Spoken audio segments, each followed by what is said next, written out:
శ్రీకృష్ణుడు కుమ్మరవారికి ఇచ్చిన వరం ఏంటో ఈ వీడియోలో తెలుసుకుందాం. మీరు కనుక మా ఛానల్ని ఫస్ట్ టైం చూసినట్లయితే సబ్స్క్రైబ్ చేసుకోండి. అలాగే ఈ వీడియో నచ్చితే కనుక జస్ట్ ఓ లైక్ చేయండి. ఇక వీడియోని ప్రారంభిద్దాం. శ్రీకృష్ణుడు కుమ్మరివాళ్ళకి ఇచ్చిన వరం ఏంటో, అలాగే యశోదాదేవిని ఎంతటి ఆట పట్టించాడో ఈ వీడియోలో చూద్దాం. శ్రీకృష్ణుడు చిన్నప్పుడు చాలా అల్లరి చేసేవాడని మనందరికీ తెలుసు. దాంతో యశోదాదేవికి గోపికలు అందరూ వచ్చి కృష్ణుడు చేసిన అల్లరి గురించి చెప్పారు. ఒకరోజు శ్రీకృష్ణుడు చేసిన అల్లరి మితిమీరడంతో యశోదమ్మ ఈ రోజు ఎలా అయినా శ్రీకృష్ణుడికి బుద్ధి చెప్పాలి అని అనుకుంది.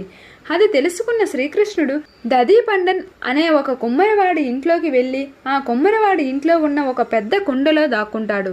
యశోదాదేవి దదీపండన్ ఇంటికి వెళ్ళి కృష్ణుడిని వెతుకుతూ ఉంటుంది. అప్పుడు దదీపండన్ కృష్ణుడు దాక్కున్న కుండ మీద కూర్చుంటాడు.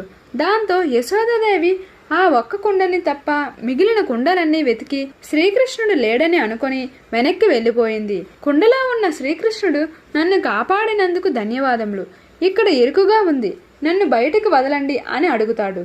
దదీపండన్ శ్రీకృష్ణుడితో, నిన్ను కాపాడాను కదా, నువ్వు నాకు ఒకటి ఇస్తాను అంటే నేను నిన్ను బయటకు వదులుతాను అని చెప్తాడు.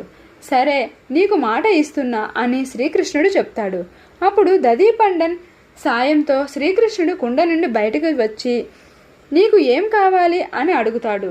అప్పుడు దదీపండన్, కృష్ణ, నీవు చిన్నపిల్లాడిలా కనిపిస్తున్నావు, నీవు భగవంతుడివి అని నాకు తెలుసు, నాకు మోక్షాన్ని ఇవ్వు అని అడుగుతాడు.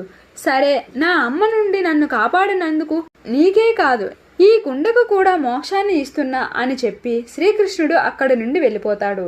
శ్రీకృష్ణుడికి ఒక లైక్ చేయండి. అలాగే శ్రీకృష్ణుడిని మీరు ఏం వరం కోరుకుంటారో కామెంట్లో చెప్పండి. ఇలాంటి మరిన్ని వీడియోస్ కోసం మా ఛానల్ని సబ్స్క్రైబ్ చేయండి. ఈ వీడియో కనుక నచ్చితే జస్ట్ ఓ లైక్ చేయండి. Thanks for watching.